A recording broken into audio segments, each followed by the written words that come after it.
tahun 2024 belum dituntaskan, tapi poros kekuasaan sudah mulai membentuk peta tahun 2029. Nama Gibran Rakabuming Raka terus didorong naik, bukan karena prestasi, tapi karena warisan. Sebagian menyebutnya calon presiden masa depan. Tapi benarkah ia masa depan? Atau justru masa lalu yang dibungkus ulang lewat pengesin politik keluarga? Lalu bagaimana jika Prabowo Subianto justru tidak mendukung Gibran? Bagaimana jika ia memilih lawan alami Gibran, yaitu Agus Harimurti Yudhoyono?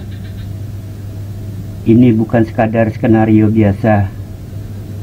Ini soal benturan dua dinasti, dua jalan politik, dan satu keputusan besar.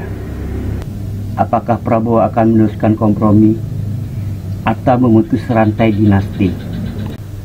Pemilihan presiden tahun 2029 akan menjadi pertarungan bukan hanya tentang usia, tapi antar arah, antara warisan dinasti atau demokrasi yang lahir dari proses publik.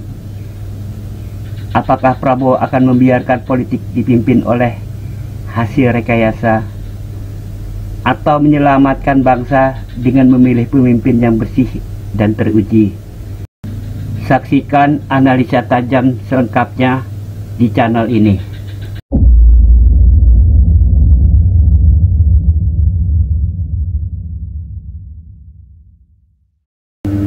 Assalamualaikum warahmatullahi wabarakatuh. Ketemu lagi di Pak D Channel.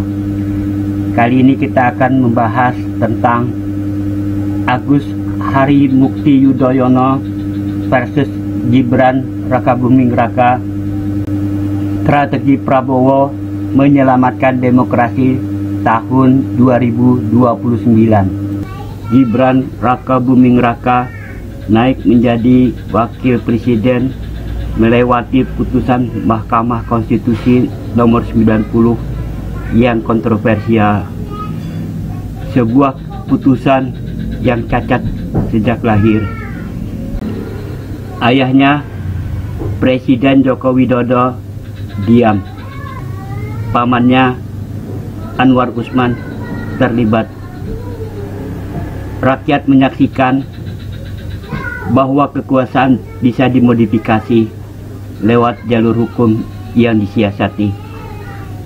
Putusan itu dibatalkan secara etik oleh Majelis Kehormatan MK. Tapi Gibran sudah keburu dilantik dan sejarah terlanjur ternoda. Kini Gibran duduk di kursi wakil presiden bukan karena rakyat memilihnya sebagai pemimpin, tapi karena ia dibawa oleh arus politik ayahnya. Di tengah keraguan itu, apakah Gibran pantas langsung diloloskan ke kursi nomor 1 di tahun 2029? Ataukah kekuasaan harus diselamatkan dari reproduksi dinasti? Presiden Prabowo Subianto tidak bisa diam. Ia adalah panglima kekuasaan hari ini dan penentu suksesi kekuasaan 5 tahun ke depan. Dia bisa melanjutkan restu kepada Gibran. Tapi Prabowo juga tahu bahwa Gibran adalah anak dari proyek yang cacat hukum. Bahwa melanjutkan Gibran sama saja merusak moral demokrasi yang ia jaga dengan darah dan keringat.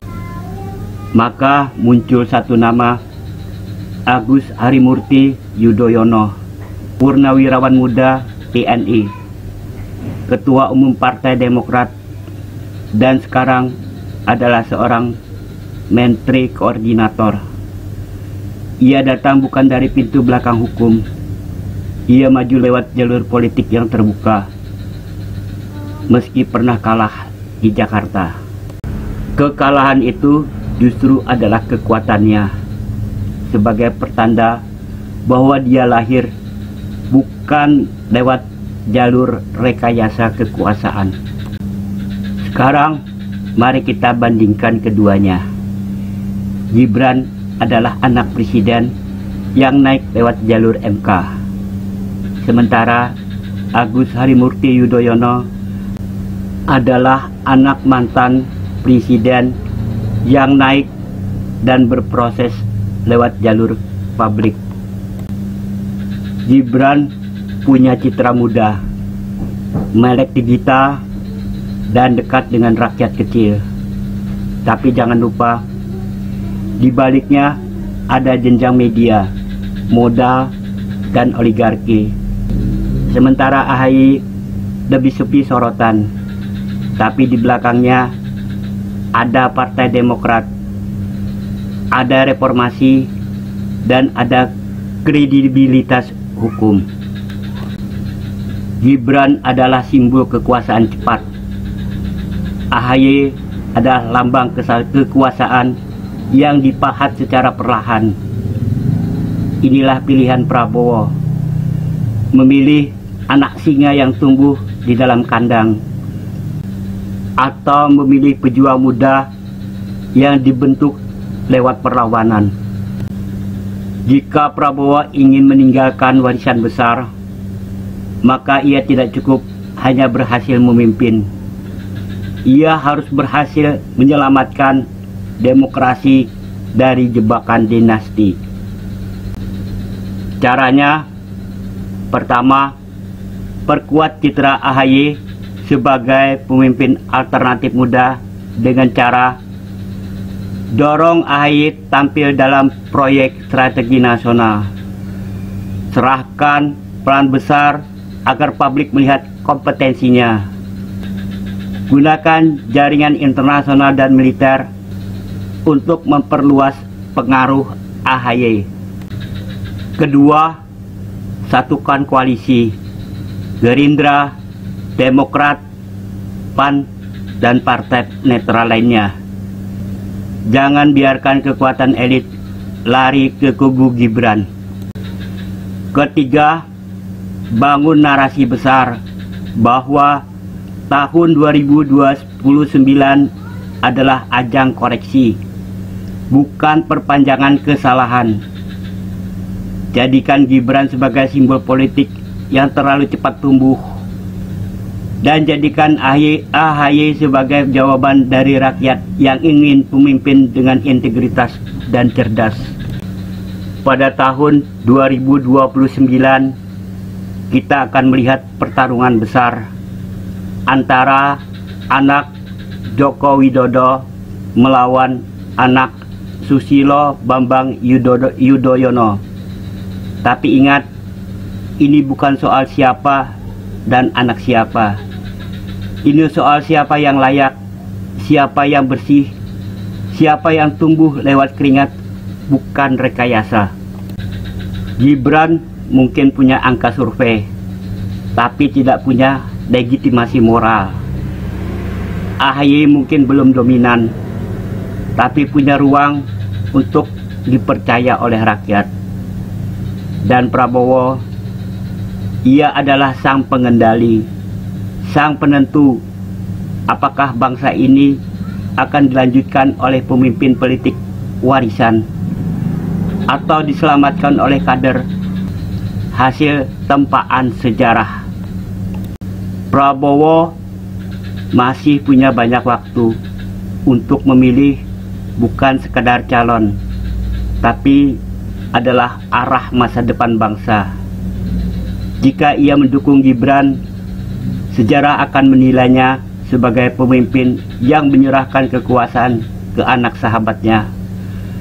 Tapi jika ia memilih AHY, sejarah akan mencatat Prabowo adalah presiden yang memilih jalur sulit demi menyelamatkan konstitusi. Dan kita rakyat tidak akan tinggal diam. Kita akan memilih bukan yang paling muda, bukan yang paling banyak baleho, tapi yang paling pantas.